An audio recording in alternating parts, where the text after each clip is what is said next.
that it is a pleasure to be here once again to be moderating for you. I want to take a moment before we start, and for those of you who aren't yet acquainted, I'd like to introduce you to SleepASAP. SleepASAP is a new global sleep management education platform established by an international team of specialists in different fields, such as art therapy, music therapy, psychology, and neurology. Now, we've gathered here in order to promote awareness and to discuss effective and affordable alternative solutions beyond medications for people with sleep issues. Whether you have sleep issues, perhaps you work in the field, maybe you're a student studying in this field, or just in general you'd like to learn, this is the webinar for you.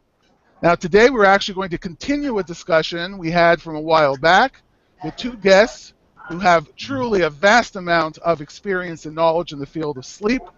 They are the writers of the New York Times best-selling book, Sleep for Success, Everything You Must Know About Sleep, but are too tired to ask. Dr. James B. Maas and Rebecca S. Robbins, and it's truly an honor to have both of them here with us.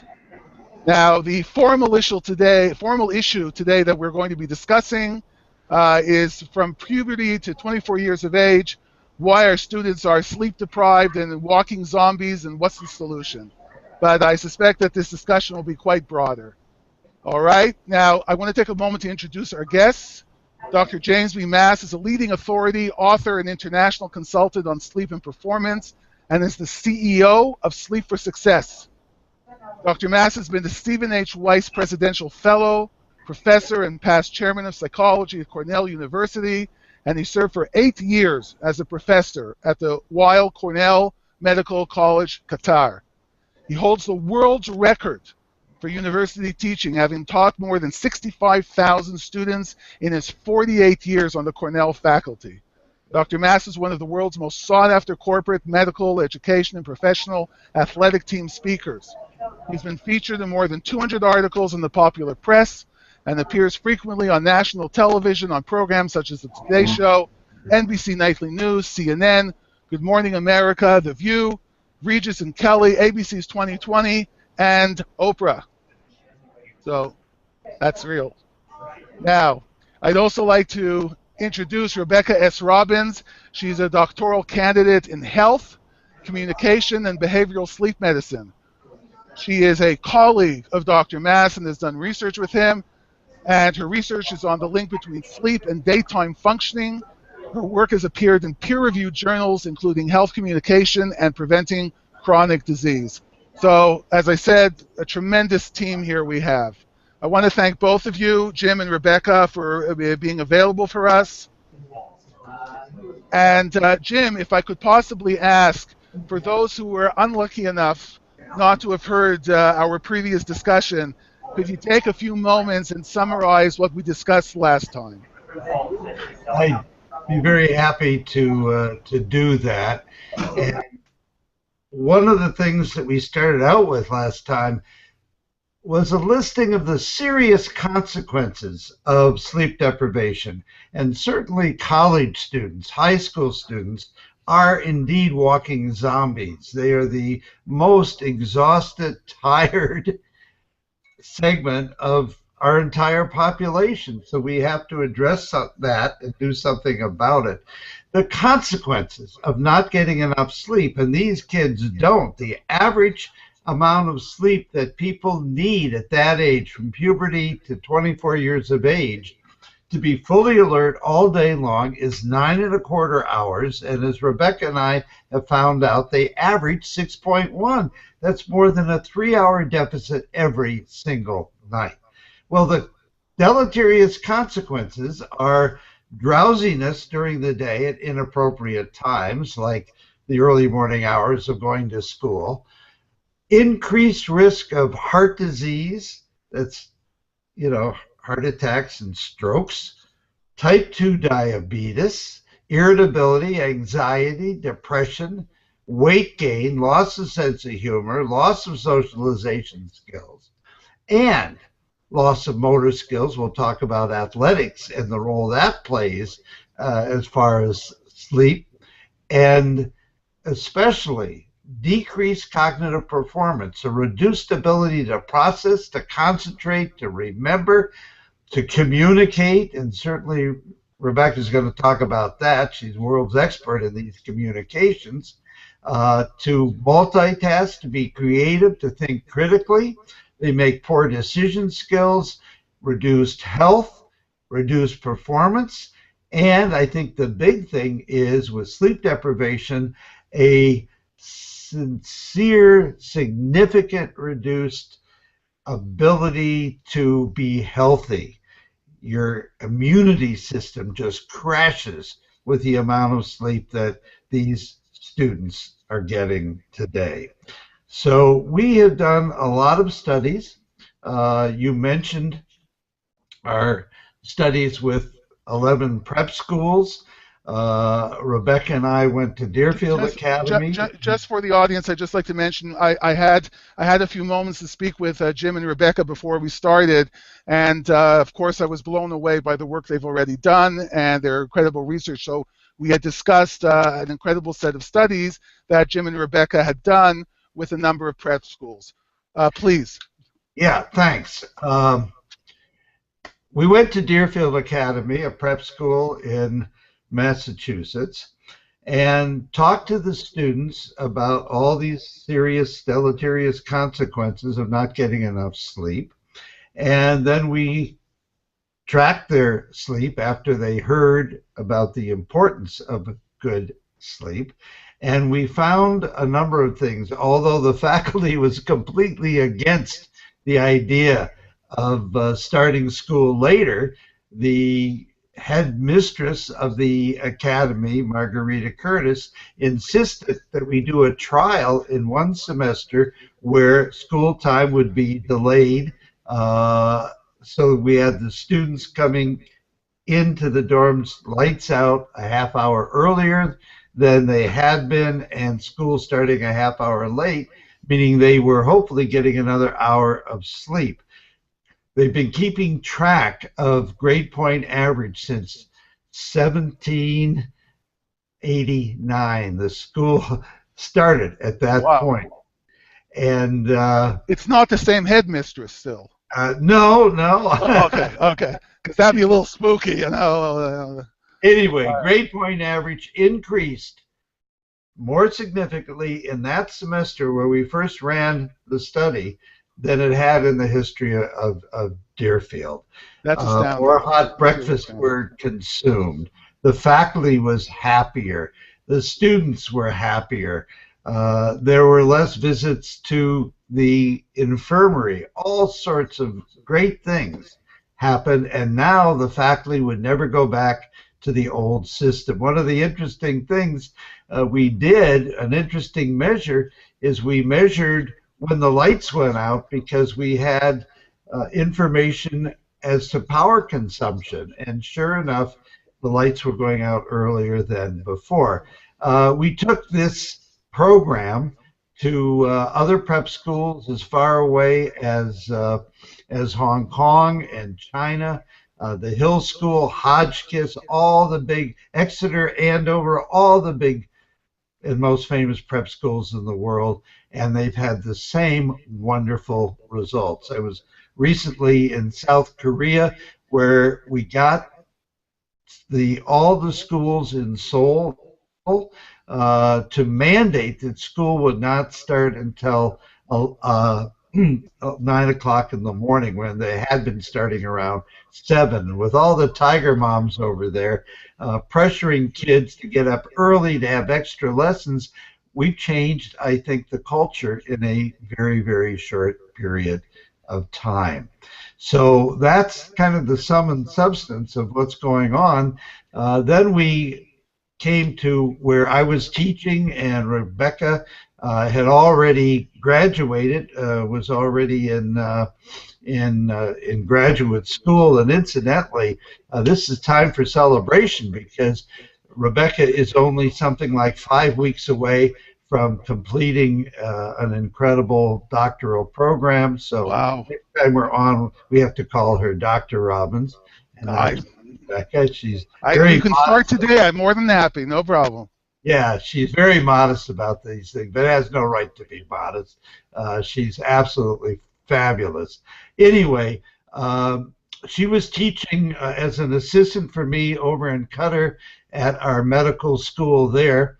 And at Cornell and in Qatar, we had 450 undergraduates listen to sleep lectures, and we used a device called Zeo, which measures every second of your night. It is done by putting a headband on our subjects when they go to sleep, and this gadget remotely sitting on their nightstand measures when they actually fell asleep, how long they slept, how many times they were up, and gives us an IQ score for sleep. And this is an algorithm that tells us the quantity and quality of their sleep. Students told us for the 18 nights that we were doing this study that they were averaging about 7 hours of sleep. Well, the truth is they were averaging about 47 minutes less than they thought that they were sleeping. You ask a person how long they slept, it's nowhere near accurate. You need some physiological measure, what the Zeo did give us. In any case, we found out that the need for these kids is 9.25 hours a night. They were averaging 6.1. But we also found out that those people who listened to our lectures and adopted a longer sleep pattern, their grades went significantly up, as well as athletic victories. That's sum and substance of what we've been doing. Well, Rebecca, I'd very much appreciate your comments as well, and I'd like to ask you, what's your perspective on this, this change in attitude towards education starting later, spreading across the world? Let's start with America, but spreading across the world. How long do you think it'll take? Has the message finally been understood by educators around the world? Well, in our research, we draw on theory and research from psychology to craft our interventions to promote healthier sleep. And we can understand, we can best target behavior change with interventions that address attitude change and changes in beliefs about our ability to control and get healthy sleep, actually implement the healthy behavior. So we take a variety of approaches in a way that consistently predicts a change in a trajectory towards healthier sleep. So in these interventions that Jim just mentioned, and the research we've done from boarding schools to the Cornell campus with the Zeo device, we target these specific things like behavior change through three specific categories: attitude change towards healthier sleep, promoting control beliefs, our beliefs that we're able to that healthy sleep is within our reach, and then also belief that it's peak performers are getting healthy sleep. So we take kind of a multi-pronged approach in our educational efforts to promote these objectives, and consistently we do see positive results. And Jim mentioned all of the wonderful things we've been able to see in the adolescent population, and our work suggests that in many cases it's a big attitude change is the strongest and the most efficacious path to behavior change, by creating this link about the core competencies and the success that we're able to achieve by promoting healthier sleep. How long do you think it'll take until that message, starting later in the day, getting kids to focus on getting better sleep, how long do you think it'll take until all schools adopt it? Well, a lot of Jim and Maya's kind of life's work and calling is work among school systems. And Deerfield was a real exciting venture or intervention for us, because in that case, there are a lot less barriers to getting kids in the classroom a little bit later than they are now. So right now in the public school system, for example, in America at least, we have a lot of obstacles. Bus systems are set up and have been for many, many years. Understood. Teacher schedules. And so there are a lot of barriers that are outside of our control. And so our work is very focused on crafting the right message and really creating this link and the awareness between the quality and quantity of our sleep and our waking success the next day. And our research and others from our colleagues across the country show that if you can create awareness, so education is a really important piece, and attitude change, by empowering people with the information about the deleterious consequences that Jim touched on of sleep deprivation, but then also making this key link between the sleep that we get at night and our performance the next day, our athleticism, our ability to come up with creative and complex solutions to really challenging issues and problems in our working world lives, and then for our students in their studies as well. So when we can really make that link very strong, we see even a very high impact seminar can really create awareness about the importance of sleep. And then if we can create with even just 2 weeks of maybe giving folks some really cool devices that Jim will talk about in just a moment here to help folks track their sleep over the course of the program. So if we can couple tracking with education and attitude change, it's really powerful. And so my hope, and I know that Jim and I share this vision, is to create that link for the entire population to help students across the world and adults, of course, as well, across the population, understand that sleep is a necessity. It's not a luxury, and it's really key to our success in life. Brilliant. And so Absolutely brilliant. It'll happen soon. I'll keep you posted, Naheem. That's fantastic. I'm just going to take one moment for a technical issue. נדב, אני שומע קולות פשוט מאחורה. אתה שומע את זה גם כן? אם אפשר לבדוק את זה. All right. Jim. Jim, are you with us still? Yes. Great. Okay. No, we were having a slight technical difficulty. I apologize. It's not as bad as the emails that Hillary has to deal with, but nevertheless. So I wanted to ask you as a continuation. There was a mention right now by Rebecca about various devices, and you yourself already mentioned the Zeo. Now, I know there are a lot of devices out there doing all types of different things, and I would really appreciate if you could discuss what your impression is of these, what they do, what's the best one on the market, maybe what's the most appropriate. And I know also that you've done a lot of work with student athletes and sleep-related performance. Maybe if you could tie it into how they could use these devices, as a sample, as an example of how these devices can be used to study sleep and improve sleep. Sure, be glad to do Thank that. you. As I mentioned, asking a person how much sleep they're getting or the quality of their sleep is very subjective, and it's not a good predictor. Now, there's a gazillion devices on the market, the Up, the Fitbit. Most of these devices you wear on your wrist, and they measure movement. The problem with that is all of these devices make the assumption that if you're not moving, you're asleep, or if you are moving, you're awake. That is a totally false assumption. The only way to accurately measure sleep is with an array of up to 14 electrodes, not shocking electrodes, but electrodes that measure brainwave activity, placed on the head. This is what we do in the lab.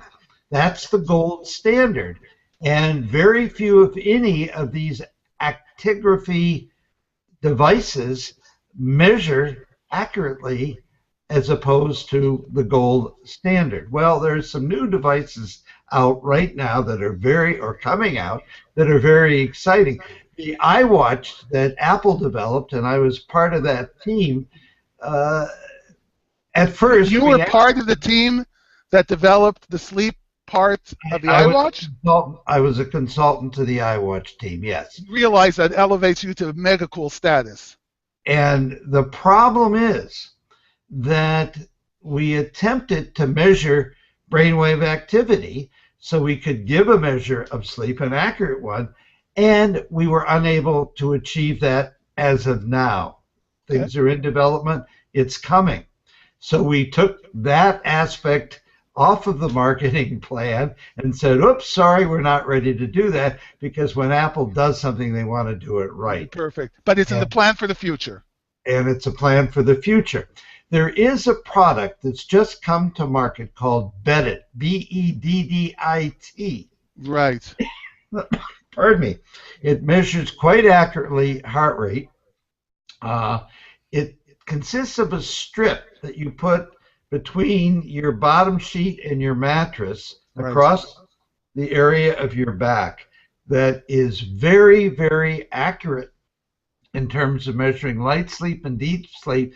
We're about to come out with a new algorithm that is incredibly accurate. That'll be out at the end of June.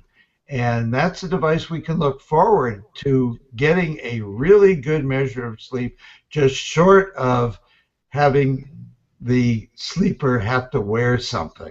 So if I can just ask then, how accurate are you hoping, or do you see these devices becoming relative to a full-on sleep lab? The one that you've been consulting on for Apple, the bedded device, how close do they come? We're getting very, very close right now. There are some other devices.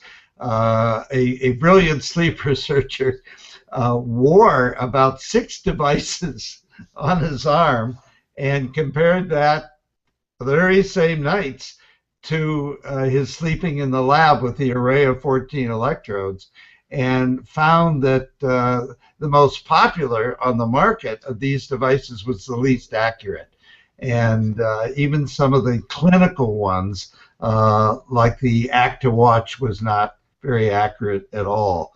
But the new ones are indeed much better. That's not to denigrate the use of these devices, because people are now, for the first time, paying attention to their sleep. People love data, and these things pour out all sorts of data.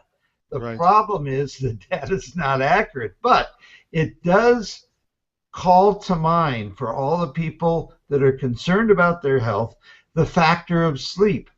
And the problem with the exception of bedded, all the devices on the market today is they tell you what a good or a lousy night's sleep you've had, but they don't tell you what to do about it. There's no sleep education, which is a real bummer. So Rebecca and I are spending our professional lives telling people, okay, here's how to measure it accurately, your sleep, and here's what to do about it. So we go around the world giving lectures, consulting. Rebecca is right now building a business that goes well beyond the lectures. It gives one-to-one counseling for employees or students or whatever who need to be told what to do, what the problems are in using those devices. Now, very quickly to the athletic component.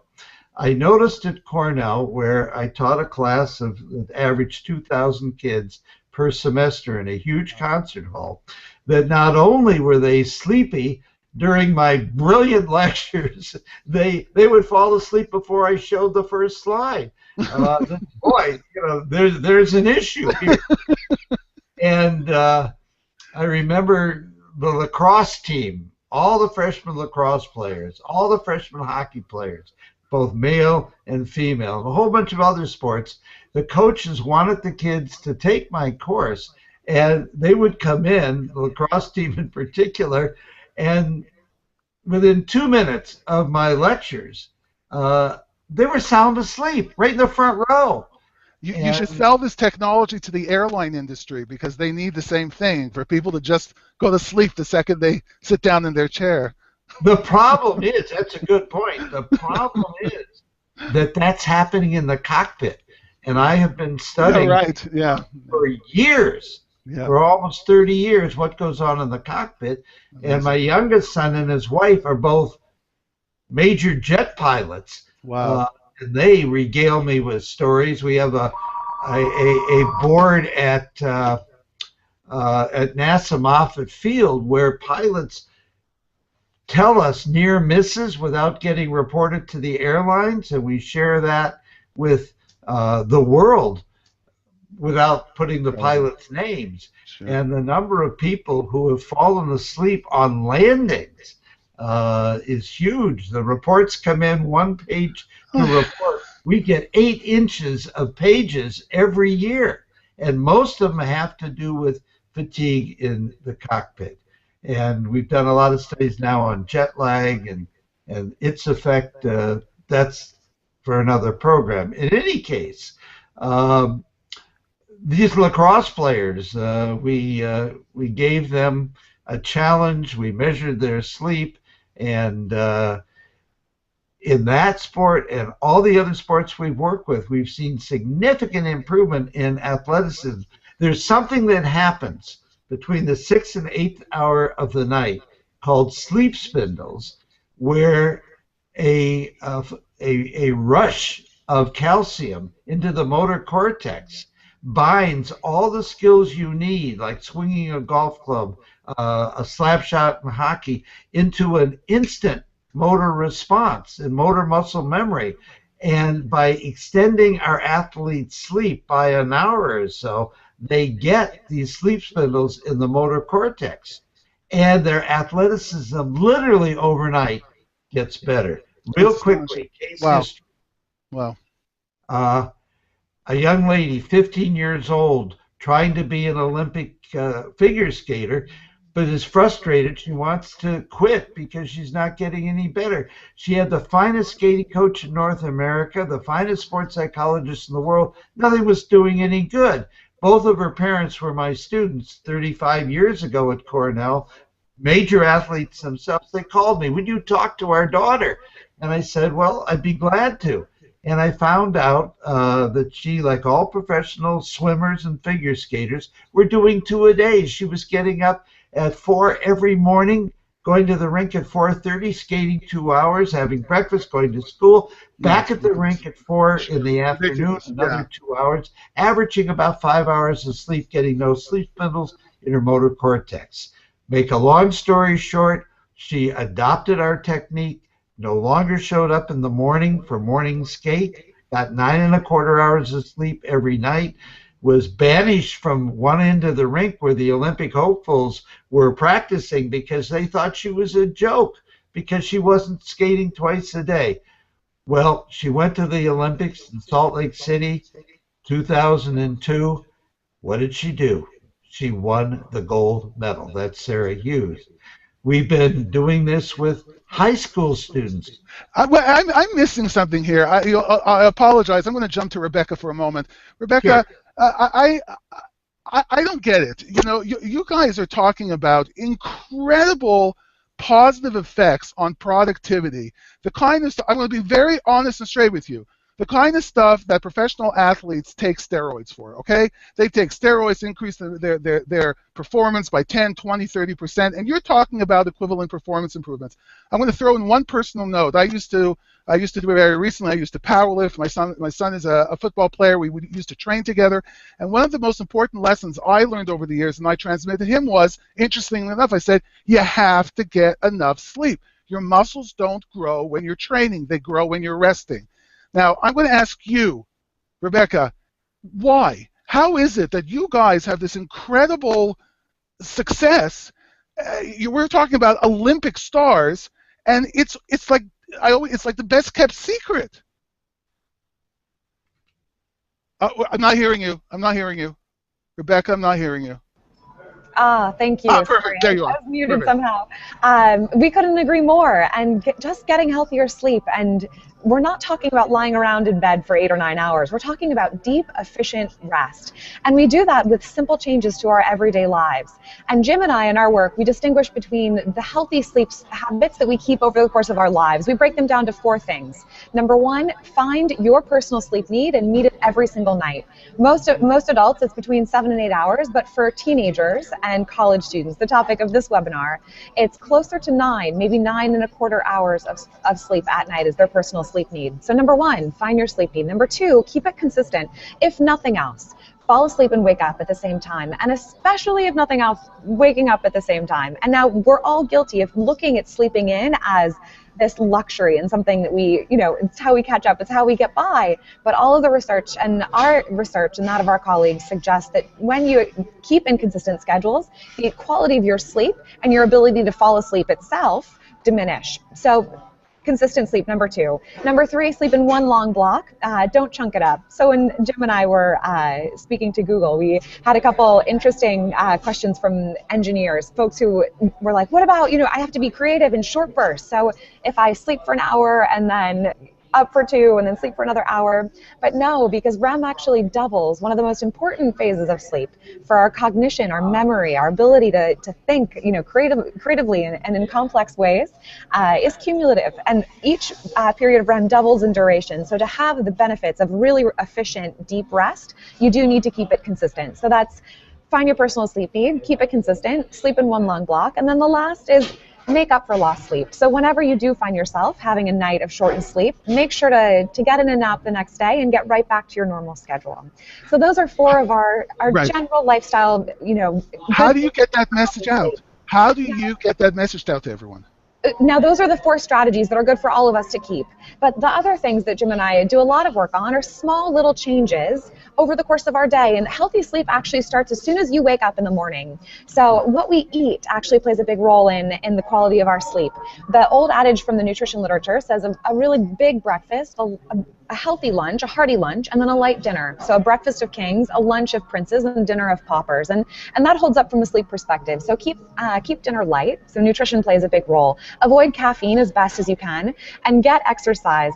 For all of us, it's a really important part because exercise releases endorphins, mood elevators, and that reduces some of the stress that can get in the way of your healthy sleep. Other things are unplugging from electronics to avoid that blue light that gets into your eyes from the screen and can just disrupt your sleep at night. Start a bedtime ritual. So right before bed, do something that's relaxing. A lot of our work is increasingly educating around meditation techniques and relaxation strategies. So breathing, Eastern medicine is a fantastic field. It's been around for hundreds of thousands of years, and we have good reason why. It's just the best way to get out of your mind and let the worries go. Because what are they going to do at night anyway?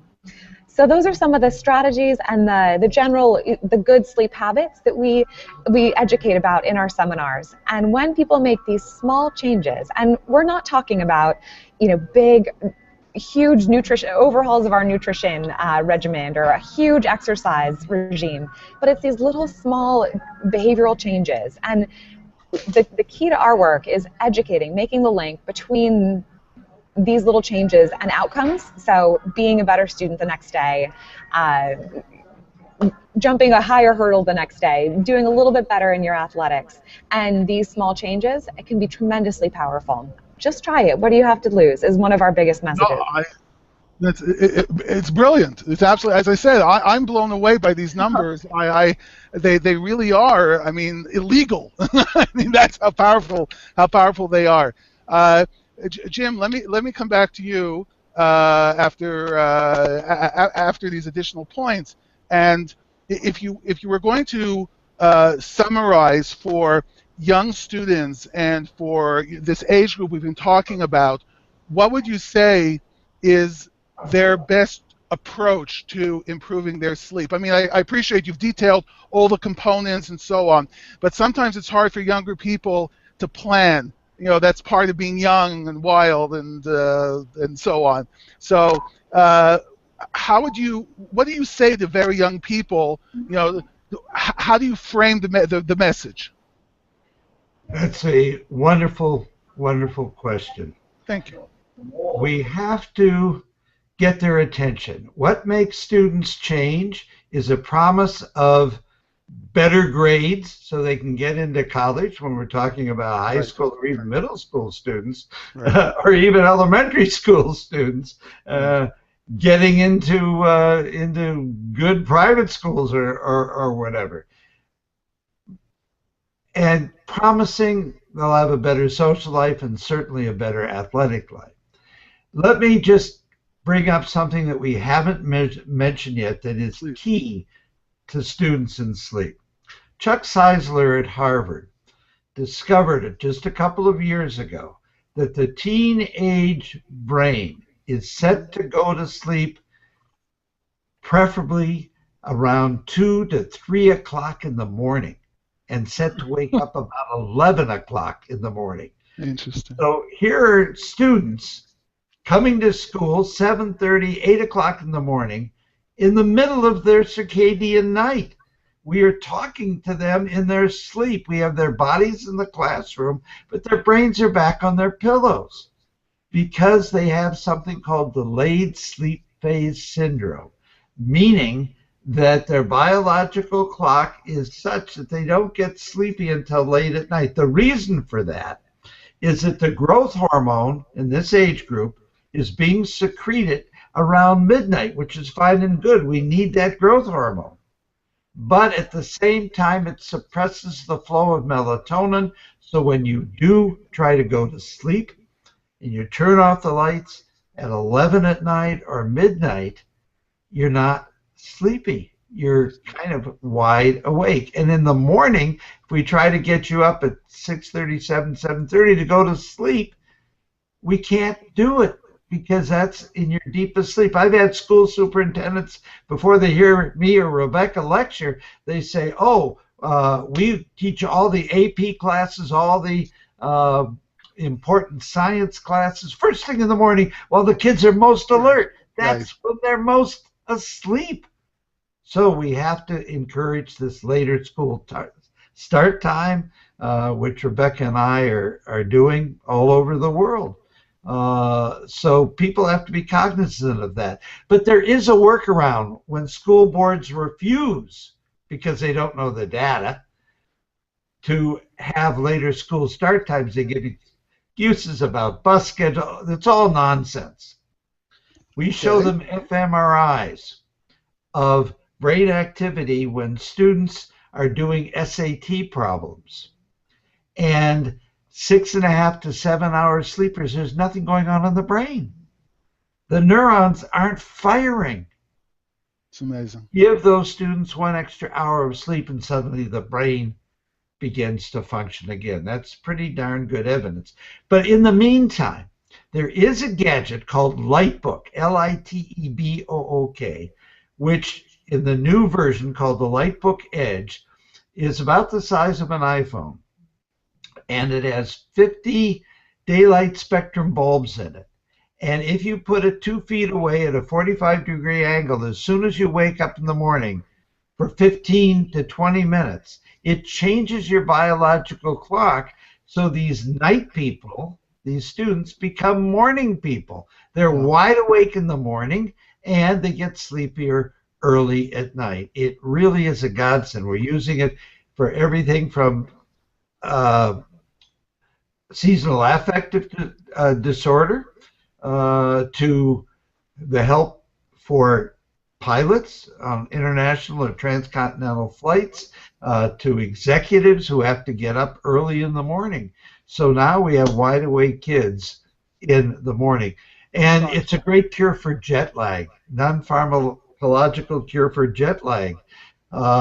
We have pilots using this and passengers, and we can overcome a 6 or 7 hour difference in time zones by the time you land, by exposing yourself to daylight spectrum light with this gadget during the flight. It is a total godsend. I took the Canadian men's Olympic team to Sochi this year, and they had to cross 11 time zones, which meant that it would take normally 11 days to adapt to Sochi time. The Olympics only lasted 10 days, and they couldn't readapt because of their NHL schedule. So they went over to Sochi equipped with the little light books and dark glasses when we didn't want them exposed to daylight spectrum light, and we shipped them not in 10 days, but in 48 hours. What happened to the Canadian men's Olympic team of 32 players? They took the gold. Well, you know, I'm Canadian. We always take the gold in hockey, so it's okay. It's expected. That's astounding. That is it's absolutely astounding. I cannot believe we're out of time. It's 40 minutes. I can't believe it. Rebecca, I'm going to turn to you for some final words. I'm blown away. The stuff you said, as I said, this should be gospel spread around, everywhere. And I'd appreciate if you could, in 2 minutes, basically summarize your entire 4 years PhD, please. No sound. No sound. Oh, are we on again? Okay. Sorry, it's okay. It's okay. It's asking a lot. I'm just kidding. 2 minutes. 2 minutes. I'll give you a whole 2 minutes to summarize your PhD. So in our work, we see that these small changes go so far to waking up more refreshed, more energized, waking up to a whole new you. And it's easy to think that sleep is out of our reach, but as soon as we can change that and just know that it is, and try a couple of these, we talked about a lot of different strategies, but wherever you are, Right. our viewers out there, take one of the things, one of the strategies or the good sleep behaviors. Either start tonight and just, pull your bedtime 15 minutes earlier, or maybe start a new ritual, download a meditation app. We all have to start somewhere, but my message to you all, and our message is sleep it's within all of our reach. And so start tonight, and we guarantee if you can add it maybe up to a full hour, if you're sleep deprived and cutting your sleep short, you will absolutely be amazed. Listen, again, I cannot thank the two of you enough. You guys have been absolutely amazing. With all, I want to say to you, Jim, I mean, the work you've been doing, I mean, it's every moment you tell a story, I mean, it's you've transported us around the world and all the things that you've done and the work you've been doing with all of the Olympic teams and so on. These are absolutely amazing. Rebecca, again, I would love to hear a lot more details about your PhD. I can only imagine how fascinating it is. So I very much hope that you two will find time to speak with us again in the future when you're not out saving the world. All right? Very kind. We would be delighted. Thank you so much for your time. Thank you for your time. Thank you, Jim, so much for your time. Thank you. Sleep well. Jim, thank you so much for your time. It has been absolutely tremendous. Yeah, are you able to put our book, Sleep for Success, on the website, and also the new one on athletics called Sleep to Win that I wrote with Haley Davis? Well, I'll speak with the team. I don't see any reason why not. I'll speak with the team and ask them to do so for sure. It is a pleasure to be here once again to be moderating for you. I want to take a moment before we start, and for those of you who aren't yet acquainted, I'd like to introduce you to SleepASAP. SleepASAP is a new global sleep management education platform established by an international team of specialists in different fields such as art therapy, music therapy, psychology, and neurology. Now, we've gathered here in order to promote awareness and to discuss effective and affordable alternative solutions beyond medications for people with sleep issues. Whether you have sleep issues, perhaps you work in the field, maybe you're a student studying in this field, or just in general you'd like to learn, this is the webinar for you. Now today we're actually going to continue a discussion we had from a while back with two guests who have truly a vast amount of experience and knowledge in the field of sleep. They are the writers of the New York Times best-selling book, Sleep for Success, Everything You Must Know About Sleep, but are too tired to ask.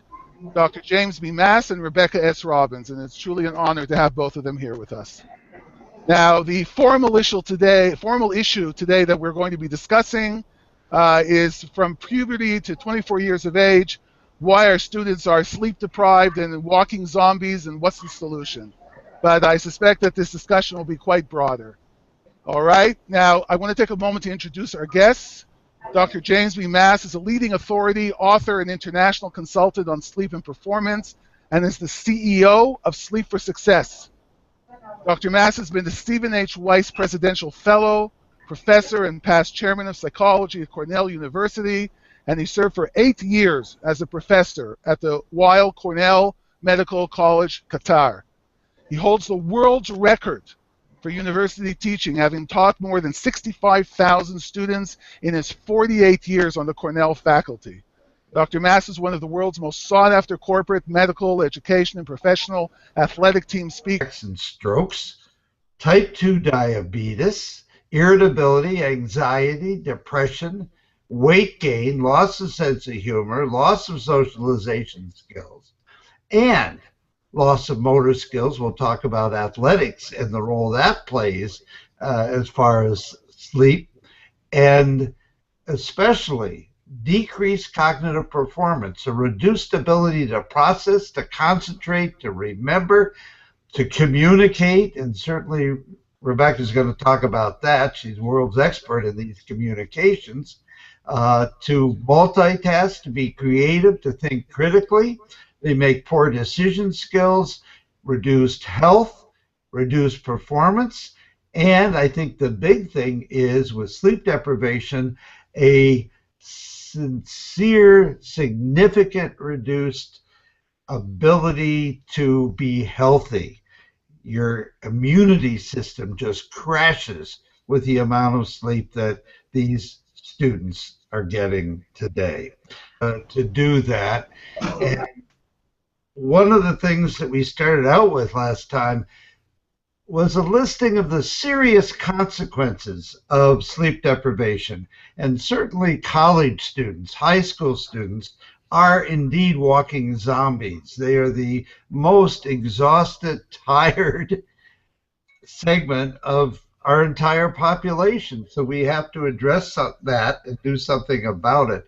The consequences of not getting enough sleep, and these kids don't. The average amount of sleep that people need at that age, from puberty to 24 years of age, to be fully alert all day long is 9.25 hours. And as Rebecca and I have found out, they average 6.1. That's more than a 3-hour deficit every single night. Well, the deleterious consequences are drowsiness during the day at inappropriate times, like the early morning hours of going to school, increased risk of heart disease, that's, heart attack. He's been featured in more than 200 articles in the popular press and appears frequently on national television on programs such as The Today Show, NBC Nightly News, CNN, Good Morning America, The View, Regis and Kelly, ABC's 2020, and Oprah. So that's real. Now, I'd also like to introduce Rebecca S. Robbins. She's a doctoral candidate in health, communication, and behavioral sleep medicine. She is a colleague of Dr. Maas and has done research with him, and her research is on the link between sleep and daytime functioning. Her work has appeared in peer-reviewed journals, including Health Communication and Preventing Chronic Disease. So, as I said, a tremendous team here we have. I want to thank both of you, Jim and Rebecca, for being available for us. And Jim, if I could possibly ask, for those who were unlucky enough not to have heard our previous discussion, could you take a few moments and summarize what we discussed last time? I'd be very happy to